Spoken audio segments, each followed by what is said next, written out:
partir de ahora nos metemos adentro de barras, salimos de lo que son únicamente tensiones y deformaciones, salimos de lo que son únicamente esfuerzos característicos y empezamos a ver qué pasa adentro de mis barras, qué tensiones se generan, pero nos vamos a limitar a barras. Y empezamos a hablar de las hipótesis que tiene mi teoría de barras. Cuando hablamos del material, lo que vimos hoy y ayer, hablamos que el material tiene que ser continuo. Bueno, en realidad pedimos que el material sea continuo. Un material continuo quiere decir que no tenga agujeros en el medio. O sea, asumimos que el material es continuo. Si justamente yo agarro esta goma espuma y después me quiero meter en un punto adentro, lo que estoy haciendo es asumiendo que todo esto es una cosa continua hasta escalas diferenciales, y puedo agarrar un pedacito que tiene adentro esta barra. Para hacer esa hipótesis, tiene que ser, para hacer esa teoría, mi material debe ser continuo. Simplemente el mismo material, sin agujeros, sin nada raro, cualquier punto es el mismo. En realidad, el material no tiene agujeros. Para decir que cualquier punto es el mismo, tengo que pedir que el material sea homogéneo. Decir que el material sea homogéneo quiere decir lo que dije recién, ahora sí, que cualquier punto es el mismo material. O sea, toda esta goma espuma está hecho de un solo material, toda la barra es homogénea, no está constituida por distintas cosas. Si yo agarro la barra y le pongo algo distinto adentro, esa barra va a dejar de ser homogénea. Homogéneo, mismo material, en cualquier lugar del dominio. ¿Y qué más necesito? Que mi material sea isótropo, que es lo que hablamos antes.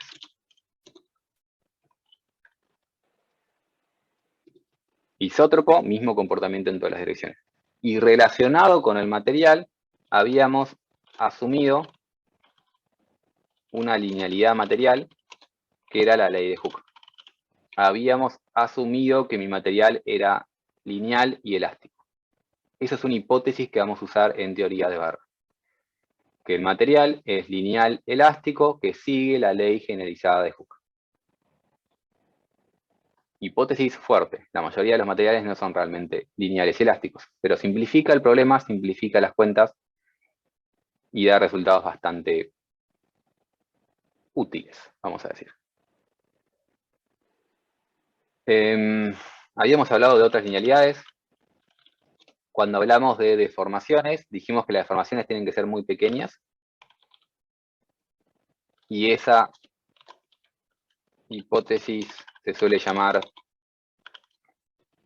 linealidad geométrica. Geométrica, falta la tilde.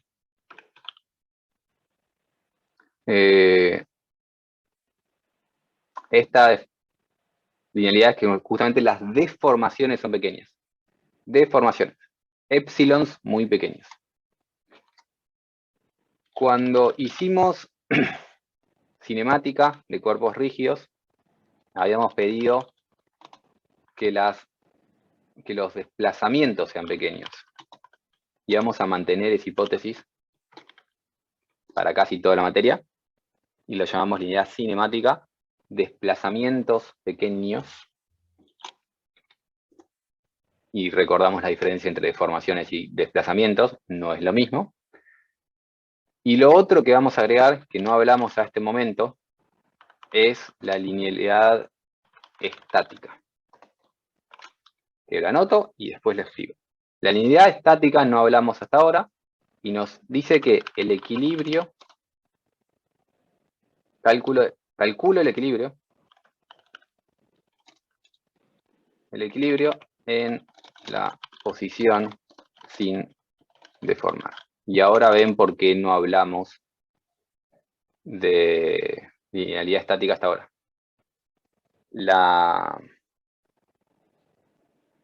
Si trabajamos con cuerpos rígidos, cuando hacíamos la primera parte, el cuerpo rígido no tiene deformaciones, no tiene otra opción que respetar la linealidad cinemática. Ahora que empezamos a incluir deformaciones, vamos a usar la hipótesis de que puedo calcular el equilibrio en la posición sin deformar.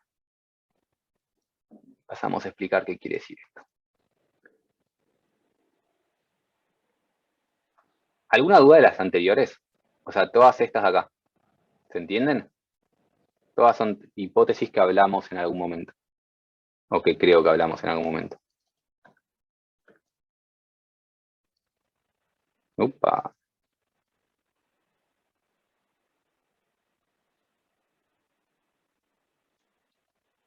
Bien. Si se entienden esas, no sé, estoy intentando sacar el cuadrado de esta. Ahí va. Paso a hablar de la línea estática, que creo que es la única que no hablé. Y dado la ausencia de sonido, asumo que estoy en lo correcto.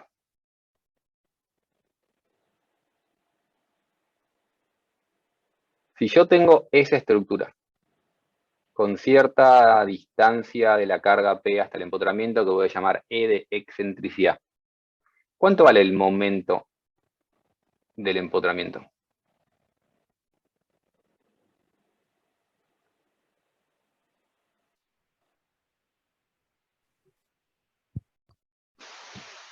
P por E. P por E. Y si mi estructura no se deforma, ese es el momento que tiene el empotramiento. Ahora, esa estructura vamos a empezar a deformarla, o vamos a permitir que se deforme, porque los cuerpos en realidad se pueden deformar. Y no tengo esa estructura en ese momento, pero si imaginan, imagínense que eso es goma espuma, y yo le pongo la carga P. ¿Cómo se deforma eso?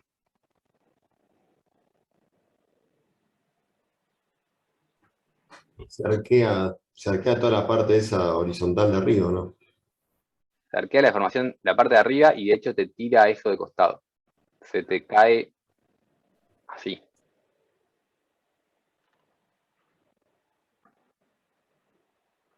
Cuando yo le pongo la carga P, no sé, o sea, hago algo que está mal. No es que se deforma solo esto de esta forma.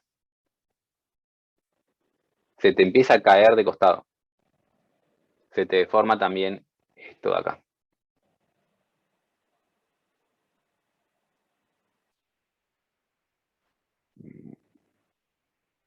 Después pienso a ver si tengo algo más elástico para hacer ese tipo de deformación, pero se deforma de esa manera.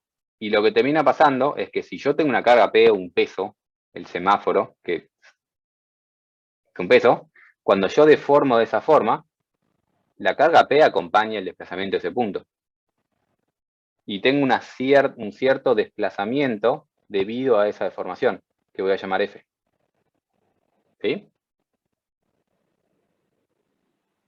Se me mueve el punto de la derecha. Y se me mueve el punto de la derecha. ¿Cuánto vale el momento? Ahora.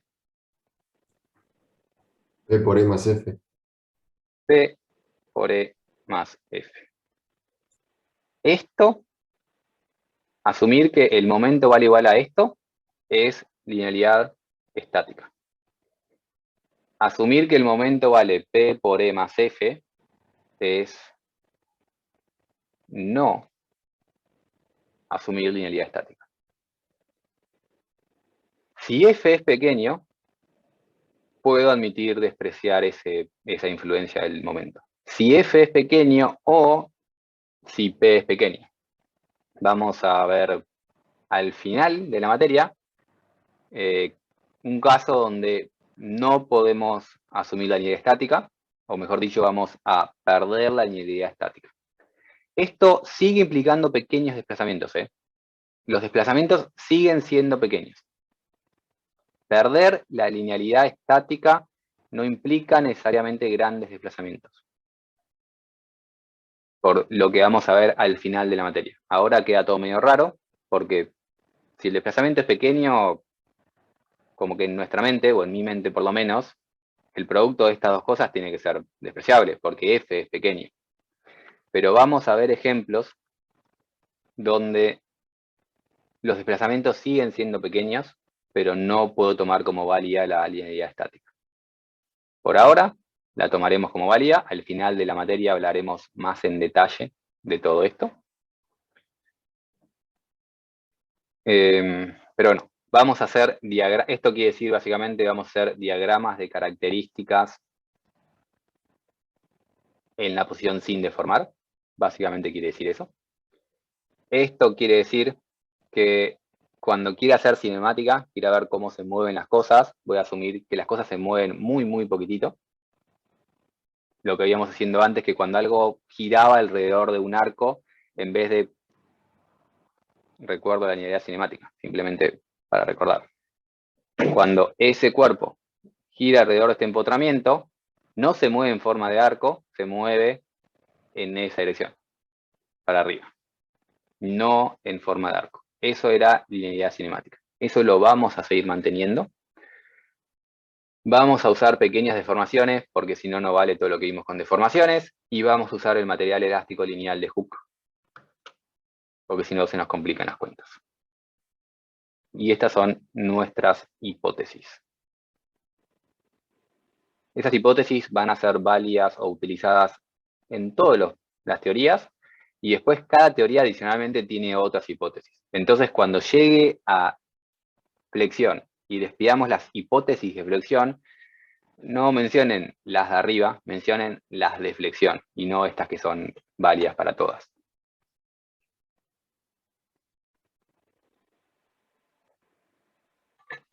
Bien. Si tengo todas esas linealidades que tengo arriba, básicamente mi problema es lineal. Y vamos a anotar esa frase mejor. Si se dan todas las linealidades, mi problema es lineal. O mejor dicho, linealizamos el problema.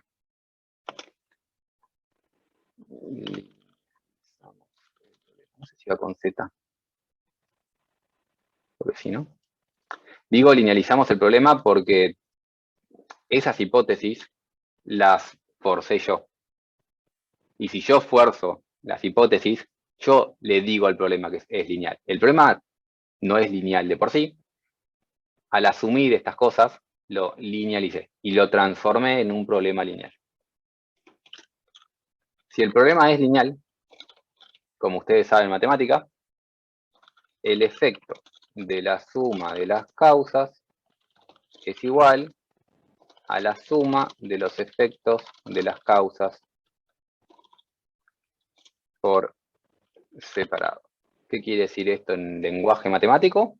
En lenguaje matemático quiere decir que si yo tengo una función de Q y de P, es igual a la función de Q más P, perdón, más la función de P. Eso se da si el problema es matemáticamente lineal.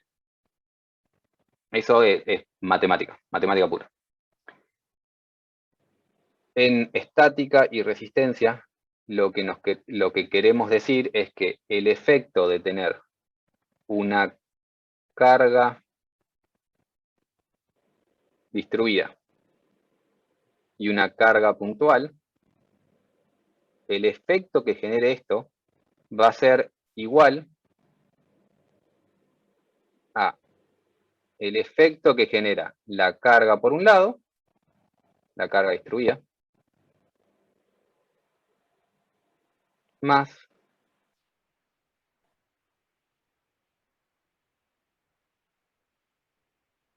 el efecto que genera la carga P. Obviamente no estoy dibujando longitudes, pero están aplicadas en el mismo lugar a izquierda y a derecha de esa equivalencia. Si el problema es lineal, y solo si el problema es lineal, puedo aplicar esto. Que el efecto de la suma de las causas, el efecto de Q más P, es igual al efecto de a la suma de los efectos de las causas por separado. Y esto va a ser válido para cualquier cosa que yo esté estudiando. Agarro un punto, la tensión de ese punto va a ser igual a la tensión que tengo acá, más la tensión que tengo acá. Y el desplazamiento que tenga ahí va a ser igual al desplazamiento que tenga ahí, más el desplazamiento que tenga ahí. Cualquier cosa que se les ocurra, tensión, deformación, desplazamiento, giro, lo que les interese, esa magnitud en esta configuración va a ser igual a la suma de las dos magnitudes de los efectos por separado. ¿Se entiende? ¿Por casualidad vieron esto en alguna otra materia? ¿Con algún nombre?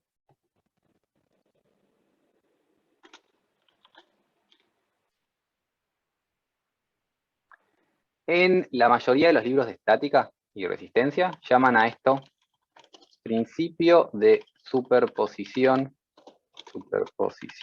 de efectos. Que lo escribo con el nombre completo e inmediatamente agarro el lápiz y tacho el principio de. Porque la mayoría de los libros aparece como principio de superposición de efectos. Y les doy el nombre completo porque les van a hablar del principio de superposición de efectos. Como si fuese un Profe, dice principio. superposición, dice. Gracias. Superposición. ¿Qué será el principio de superposición de efectos? Posición. Gracias por las correcciones. En la mayoría de los libros les aparece como principio, como si fuese un principio. Los principios son algo que se enuncian al principio de las teorías y se dan como válidos por fe, y la ciencia tiene un montón de fe en el medio. Y esto no es una cuestión, no es un acto de fe, la superposición de efectos. Si el problema es lineal, se da. Si el problema no es lineal, no se da. Es así de fácil. Pierdo alguna de las linealidades, no puedo aplicar superposición de efectos. Tengo todas las linealidades, puedo aplicar superposición de efectos porque es un problema matemático y la suma de etcétera es igual a la suma de etcétera. Pero bueno, en general aparece como principio de superposición de efectos. Si alguien me dice principio de superposición de efectos, ok. Si alguien evita la palabra principios, para mí mejor, pero problema personal como siempre de los tantos problemas que tengo. Y eso es superposición de efectos. Va a ser válido siempre que tenga todas las linealidades, y en la gran mayoría de nuestra materia vamos a tener todas esas linealidades. ¿Preguntas de esto de recién?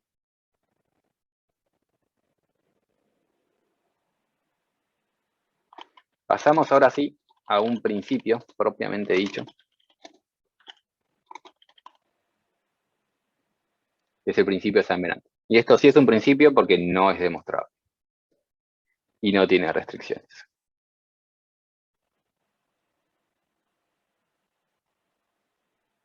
Y para hacer esto, mejor me traigo el dibujito que robé de internet y no lo hice yo.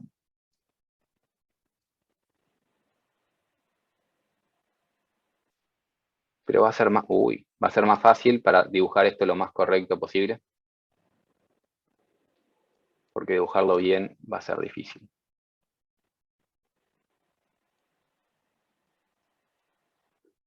Y les explico lo que tenemos acá. Lo que tenemos acá, dibujado mal, es una barra prismática inicialmente, empotrada, abajo, y que arriba le aplicamos una carga P. Inicialmente, esa barra es prismática perfecta. Cuando le aplico esa carga P, se deforma. Y como yo estoy aplicando la carga P arriba en ese agujero, en esa zona se me van a concentrar las deformaciones. Porque si lo imaginan, lo ven justamente con este telgopor, con esta goma espuma. Si yo esta goma espuma le aplico un esfuerzo axial, pero en un punto, se imaginan, no sé qué tanto lo ven, si ahí lo ven porque deforma un montón, localmente, alrededor de ese P, hay una gran concentración de deformaciones. Y así como hay una gran concentración de deformaciones, va a haber una gran concentración de tensiones en ese punto donde estoy aplicando la carga P. Eso es lo que intenta captar el dibujo. Donde aplico la carga P, se me medio que concentran esas deformaciones y aparecen esas líneas distorsionadas. Las líneas que antes eran perfectamente horizontales, ahí arriba se curvan. Se curvan de esa forma. Borro mi línea, así lo ven dibujado. Puedo inclusive agrandar temporalmente el dibujo. No puedo agrandar porque le dibujé una línea.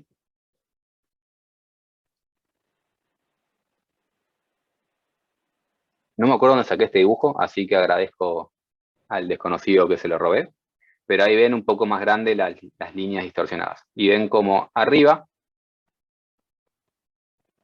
está curvado. Muy cerca de la carga P está muy curvado. Fíjense justamente cómo va esa línea ahí. Pero a medida que me voy alejando, esa línea está cada vez más distorsionada. Hasta que llega un punto que está totalmente recta. Borro eso y lo vemos de vuelta. Ahí las líneas, hay cierta distancia donde esas líneas vuelven a ser rectas. Y ese efecto de la carga concentrada, o dicho de otra forma, ese efecto de esa discontinuidad desaparece. En barras, generalmente se admite que esa distancia a la cual se uniformizan esas líneas es proporcional a la mayor distancia que tenga la sección de mi barra. Es decir, esta es mi barra. Si veo la sección, tiene un ancho y una altura. Más o menos, ¿no? Un ancho y una altura. Y ustedes me preguntan, ¿pero la mayor dirección no es en diagonal? Bueno, si querés tomar en diagonal, tomalo en diagonal. Es todo más o menos esto. Es un principio más o menos. Y esa distancia, o sea, yo le aplico mi carga P. Y me fijo, cuando esta distorsión que aparece ahí desaparece más o menos a una distancia proporcional a la mayor distancia que tiene la sección para la mayoría de los casos de barra. Es todo un más o menos. Es decir, cada vez que tenga una discontinuidad, esa discontinuidad genera distorsiones en la cercanía de la discontinuidad y después desaparece. ¿Sí? ¿Se entiende? Para cualquier discontinuidad, esto va a ser válido. Entonces volvemos atrás.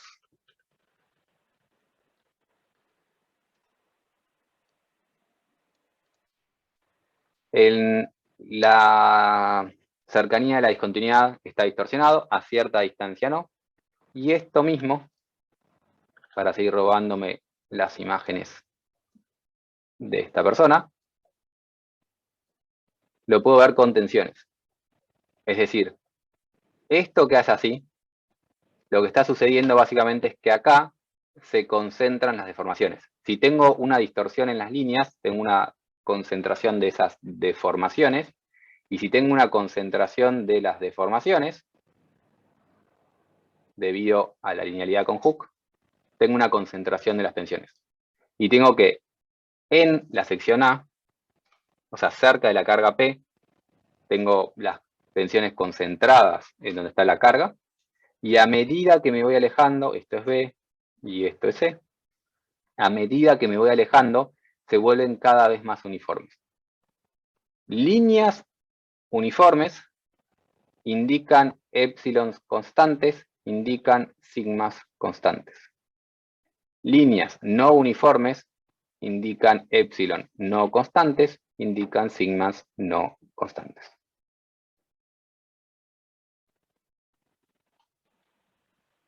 Eso lo podemos dejar inclusive, me gustó. Eso nos lleva a que esa distorsión que genera, entonces es proporcional a esta altura, y a cierta altura h tengo exactamente lo mismo. Es decir, que aplicar una carga puntual es equivalente a aplicar, por ejemplo, hoy no es el día para hacer dibujos, me está saliendo todo muy chueco. Pero no, es equivalente a calcular una carga Q, siendo Q P sobre H, es decir, la carga total que estoy aplicando debe ser igual, a partir de cierta distancia H. De ahí para arriba, las dos cosas no son iguales, porque P generaba distorsiones. Y si tengo una carga distribuida, no va a generar esa misma distorsión. De ahí para arriba va a haber diferencias, pero de H para abajo va a ser exactamente igual. ¿Se entiende? Y este es el principio examinante, porque no se puede demostrar, se asume que es así y que va a funcionar siempre. Cuando digo va a funcionar siempre, es que acá lo esquematizamos para el caso de una carga puntual, pero vale siempre que tenga cualquier tipo de discontinuidad. Si yo tengo una estructura de ese estilo, y tengo una carga P acá, en esta zona,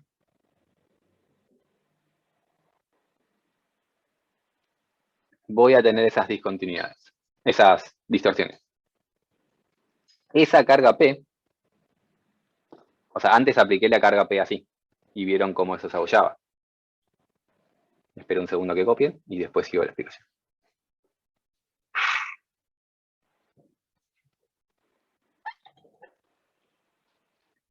Entonces, arriba lo expliqué con la carga P axil, digamos, una carga P que entraba, pero si le aplico una carga P acá arriba, mi dedo también ahí hace una marquita, hace una deformación concentrada, que es básicamente lo que está pasando ahí. Entonces, va a haber una cierta zona donde tenga distorsiones proporcionales a las dimensiones de la sección, y va a pasar siempre que tenga discontinuidades. Acá va a pasar lo mismo, cuando cambie y tengo una discontinuidad geométrica, porque ahí no tengo una discontinuidad de cargas, pero tengo una discontinuidad geométrica. Acá tengo esquinas, tengo cambios de formas, todo eso va a generar una discontinuidad, va a generar un poco de ruido y distorsiones, y acá abajo va a pasar lo mismo. En el empotramiento va a pasar lo mismo. De hecho, el empotramiento lo pueden ver acá. Fíjense que lo que venía perfectamente recto, lo ven más fácil con las líneas verticales, bajaba perfectamente recto, al final se curva. Bajaba perfectamente recto y al final se curva. Esas distorsiones que aparecen en el empotramiento de abajo son generadas por los apoyos. Cada vez que tengo un apoyo, voy a tener una cierta distorsión. La ventaja para nosotros es que vamos a usar barras. Y vamos a usar barras que tienen una sección mucho más chica que las longitudes. Esto que dibujé acá es una brutalidad de sección. Generalmente van a ser secciones mucho más pequeñas. Y si yo tengo una sección muy pequeña, esas distorsiones van a estar limitadas a una distancia más pequeña. Esto que tengo acá, que es más parecido a una barra, sigue siendo una barra bastante, para hormigón tal vez es algo razonable, para acero sigue siendo una sección brutal. Esa altura para esta longitud, para una barra de acero es gigante. Entonces, cuando yo le aplique una carga acá o una carga acá, va a generar una distorsión en algo proporcional a esa altura, es decir, algo por acá, y el resto de toda esa longitud no va a tener distorsiones. Aplico una carga axil de este lado, genera ruido en el entorno de la carga axil, y de acá en adelante ya no genera ruido. Y mientras más larga sea la barra en función de las dimensiones de la sección, menos importante va a ser ese ruido. Y eso es el principio de Saint-Venant. ¿Consultas? Una pregunta, Felipe. ¿Sí? ¿Viste esos dibujitos que están abajo que dice sección AA, sección BB y sección CC? Sí. Las flechas que van para abajo, o sea, según las líneas que están en el dibujo, la concavidad es al revés. No entiendo qué simbolizan. El equilibrio. Si vos tenés un cuadrado y acá tirás para arriba, en la cara de abajo, para equilibrar, tenés que tirar para abajo. ¿Me seguís hasta ahí? Listo, sí, sí, ahí entiendo. Y ahora te cierro más la idea todavía. Acá corté y miré la parte de arriba, pero en realidad también tengo la parte de abajo. ¿Cómo es la tensión en la cara de abajo? Contrario, Así. claro. Ah, está Y bien, esa es la está que bien. querés ver vos. Ah, perfecto, perfecto, listo. Estas dos tensiones son iguales. O sea, acá les dibujé medio uniforme, pero es lo mismo para ABC. La que te estás imaginando vos es la de abajo y no la de arriba. Pero siempre va una para arriba y una para abajo. Por equilibrio. Listo, perfecto. Fíjense entonces que cuando tengo una carga axial, por el principio de Saint-Venant, a cierta distancia de la aplicación de esa carga axial, la tensión es la carga biolaria de forma uniforme. Por principio de Saint-Venant. Es decir, aplico una carga de 50 toneladas en algo que tiene 10 centímetros cuadrados, 50 toneladas dividido 10 centímetros cuadrados, me da la tensión que tengo. Esa tensión es la tensión promedio para cualquiera de estos casos. Es el promedio de todos estos casos. El tema es que cuando es uniforme, la tensión promedio termina siendo la tensión real. O sea, ese sigma average, está todo en inglés. Ese sigma promedio es el sigma promedio, que sigue siendo P dividido área. Solo que cuando tengo ese nivel de distorsión, el promedio no representa lo que tiene la barra. Cuando es uniforme, es que el promedio representa lo que tiene la barra. El promedio de algo uniforme es la función uniforme. ¿Dudas de esto?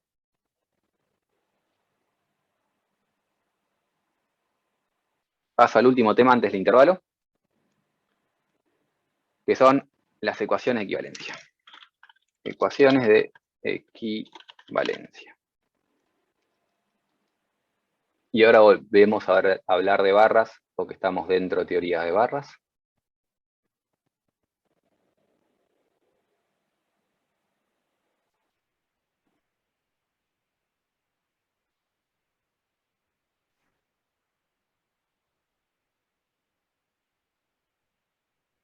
Y aplico, o sea, tengo una barra, la aplico a apoyos, y le aplico a algún sistema de fuerzas, digamos, algo así. Una carga Q y una carga P. Estoy inventando cualquier carga para poner alguna carga. ¿Sí? Yo tenía mi barra y necesitamos ejes. No necesitamos ejes para hacer esto. Lo cortamos por cierta sección. Y cuando agarraba mi barra y lo cortaba por esa sección, ¿qué veía yo?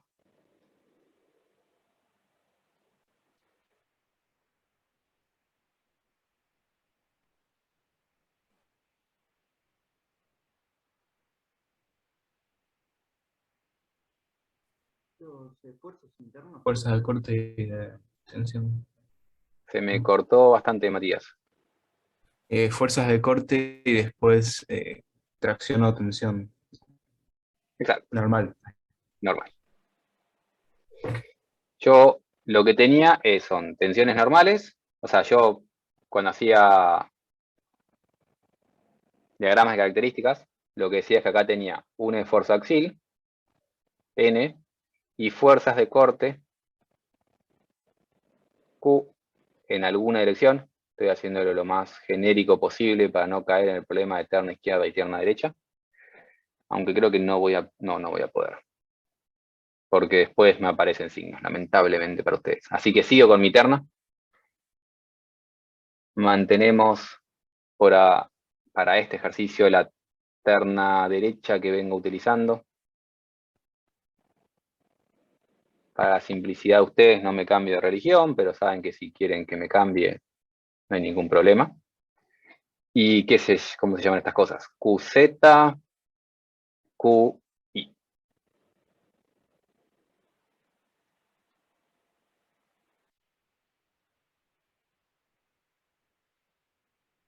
Y el N es NX, pero no se llama NX porque solo puede ser en dirección del eje. ¿Qué más tengo?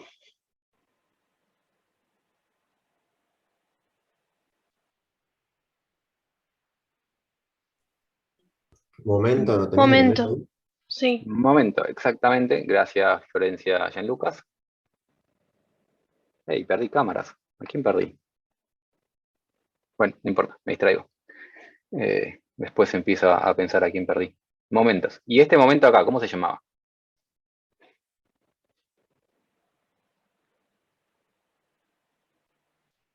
el momento alrededor de X, ¿cómo se llamaba?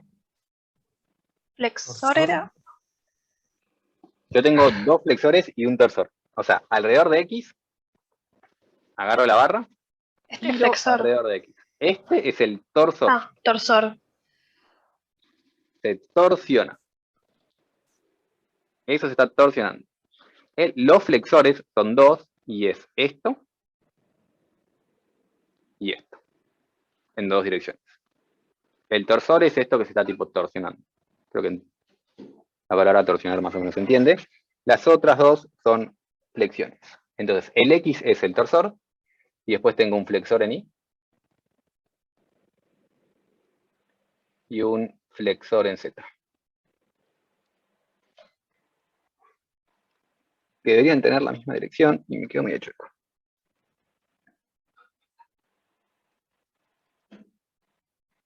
Eso respecto a diagramas de características. Pero ¿qué habíamos visto adicionalmente? Si yo agarraba mi sólido y me olvidaba que era una barra, si no es una barra, no puedo tener tensión, o sea, si es un sólido, mejor dicho, no tengo normal, corte y momento. Si es un sólido, ¿qué tenía en esa cara verde?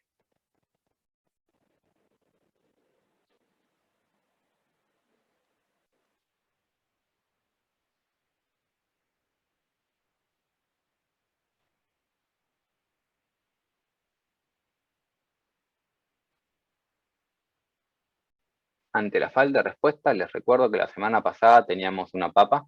Miren qué linda esa papa. Cortábamos por un plano. Y cuando cortábamos la papa por un plano, ¿qué teníamos en esa cara?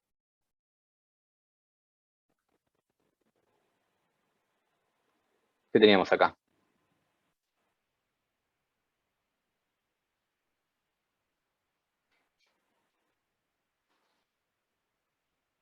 Cuando era un sólido. Y el sólido lo cortábamos por un plano. Te escucho, Florencia.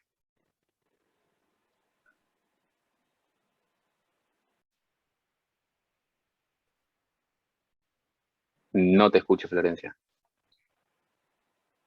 ¿Puede ser vector tensión? Ah. Vector tensión, bien, Matías. Me parece, Florencia, que estás teniendo problemas de conexión, porque eso ya sonó a que se corta, pero gracias por el intento. Y sí, tenía acá un vector tensión, ρ. Y ese ρ, ¿qué componentes tenía? Tensiones, eso, Florencia. Tangencial y normal. Normal, ¿y cómo se llama la normal para ese plano?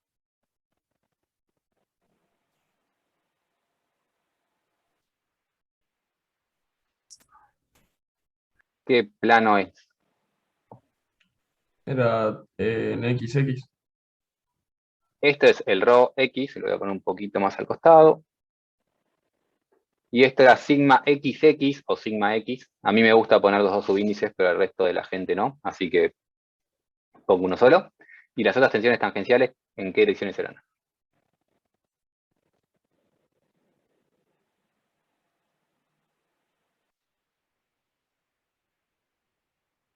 Horrible.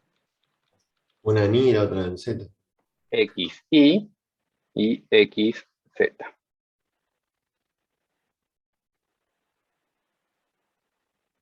¿Tengo alguna otra tensión en ese plano que corté, el plano verde?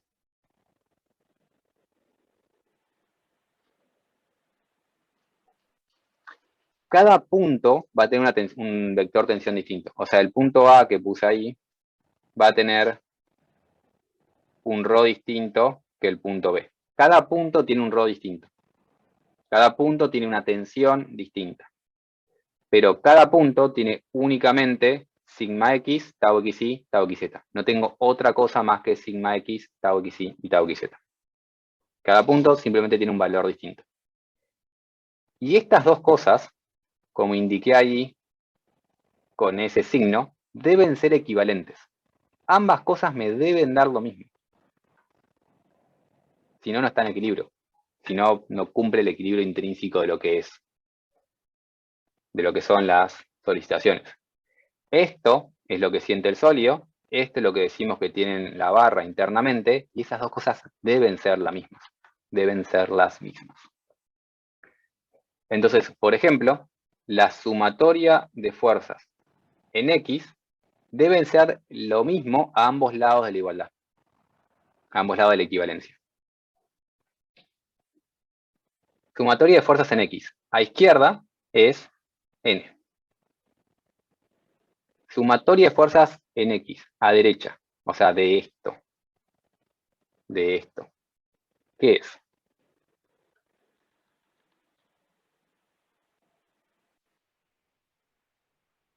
¿Cuáles de esas tensiones van en X? Sigma X. La única que va en X es sigma X. Y como eso es algo distribuido en el área, lo tengo que integrar. Integral de área. Y esas dos cosas deben ser iguales. Lo mismo con, por ejemplo, sumatoria de fuerzas en I. Sumatoria de fuerzas en I. En la izquierda es QI. Sumatoria de fuerzas en I. En la derecha, déjenme separar un poco esto. Y déjenme escribir una Q que parece una Q. QI es la integral de todas las tensiones que tienen dirección I en el área. Por último, sumatoria de fuerzas en Z, que es QZ, es la integral de todas las tensiones que tienen dirección Z en el área. Y se deben dar esas equivalencias siempre.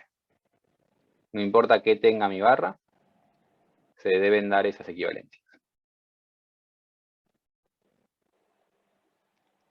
Son las únicas equivalencias que se tienen que dar.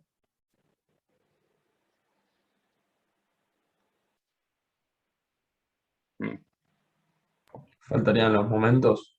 Faltarían los momentos. Así como se dan las equivalencias con las fuerzas, se tienen que dar las equivalencias con los momentos. Sumatoria de momentos de X es lo que llamamos MX, es el torsor.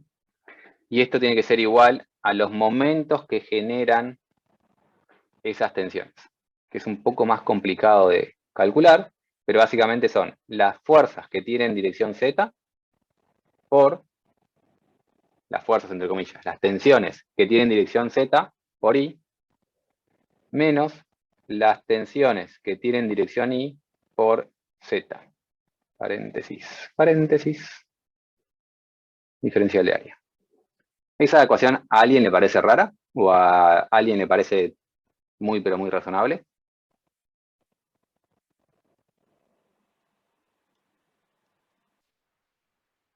Si se acuerdan, cuando vieron sistemas de fuerzas, y esto es un paréntesis, no la anoten, cuando habían visto sistemas de fuerzas, habían visto que tenían fuerzas en cualquier dirección. F1, F2, F3. Y cuando querían calcular el momento alrededor de X, esto era igual a la sumatoria de las componentes de las fuerzas en Y por las coordenadas en Z más las componentes de las fuerzas en Z por las coordenadas en Y. Y en realidad este era menos. ¿Se acuerdan de eso? Todos los momentos en X son fuerzas en Y por distancias en Z y fuerzas en Z por distancias en Y. Esto, que vale así de esa forma para fuerzas puntuales, vale así de esta forma para tensiones en esa cara. Pero es lo mismo, es equivalente, mejor dicho. Son fuerzas por distancias para calcular momentos. La única diferencia es que la tensión está distribuida a lo largo de ese área verde. Entonces tengo que integrarlo en ese área verde. ¿Suena razonable? ¿Y por qué el menos? Por la misma razón que este menos de acá.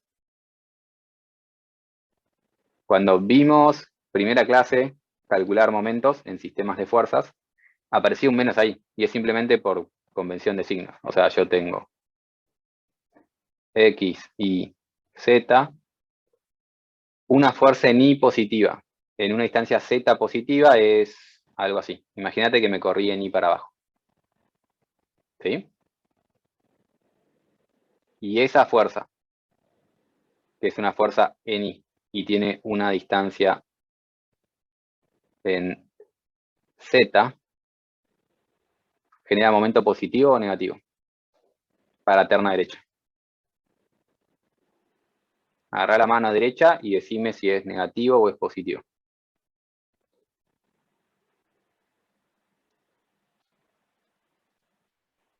Claro, sí, es negativo, ¿no? Y por eso aparece ese menos ahí. Y es la misma razón, aparece ese menos ahí, con la fuerza en I y la distancia en Z. Tenés que Buenísimo. hacer lo mismo, Gracias. solo que esta, en vez de ser fuerza en I, va a ser tipo un tau XI. Un tau XI a cierta distancia Z va a dar esto. Claro, serían muchos tau. Muchos taus. Tantos taus que son infinitos, y como son infinitos, tengo que hacer una integral en el área. La sumatoria de infinitos taus son integrales. Perfecto, gracias. Por nada. Tengo lo mismo con MI. Entonces, el momento flexor en I va a tener que ser igual a la integral de las fuerzas en X por distancias en Z, más las fuerzas en Z por distancias en I. Pero no voy a tener fuerzas en Z por distancias en I. Entonces, este MI me queda simplemente sigma X por Z, diferencial de área, y la sumatoria de momentos en Z, que es el momento flexor en Z, va a ser sigma X por distancia en I, diferencial en área, pero este con un menos, por la misma razón que el menos anterior. Si veo una fuerza en X en una distancia, una fuerza en X positiva a una distancia Y positiva, me genera un momento negativo. Entonces necesito este menos acá. Pero estos menos, o sea, este menos, este más oculto, este menos y este más ocultos, son los mismos máses y menos que vimos cuando vimos sistemas de fuerzas y los momentos generados por fuerzas y distancias.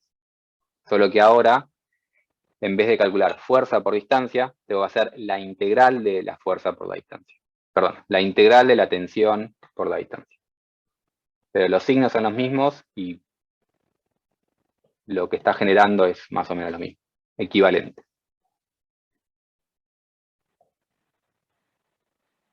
¿Se entiende? Sí, Respecto a qué punto estoy midiendo distancias. Aparecieron por todos lados distancias y nunca dije respecto a qué punto estoy midiendo distancias. Y es muy importante. ¿el baricentro? Baricentro. ¿Por qué el baricentro? Respuesta correcta, muy correcta. Buen paso inicial, Yo por saber la respuesta intuición. correcta. Por intuición. ¿Alguna otra justificación?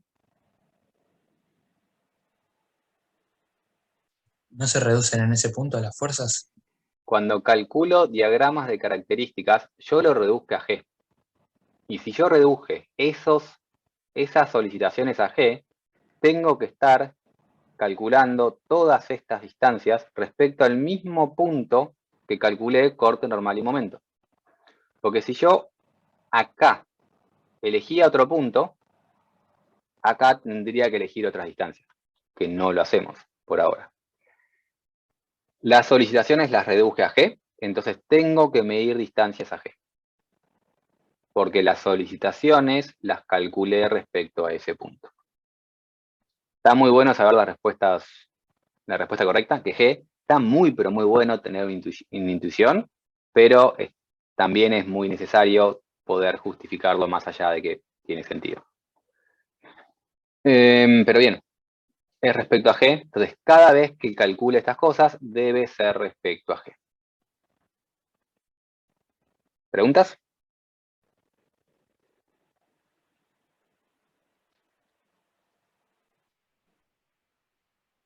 Hacemos un intervalo y después del intervalo ahora sí empezamos con solicitaciones axiales. Lo que tenemos acá son mis ecuaciones de equivalencia, creo que le puse el título, ¿no? Sí, ecuaciones de equivalencia. Cada vez que hable de ecuaciones de equivalencia van a ser estos. Para corte, para normal, corte, momento torsor, momento flexor. Vamos a ir a partir de ahora durante la materia avanzando una por una de estas cosas.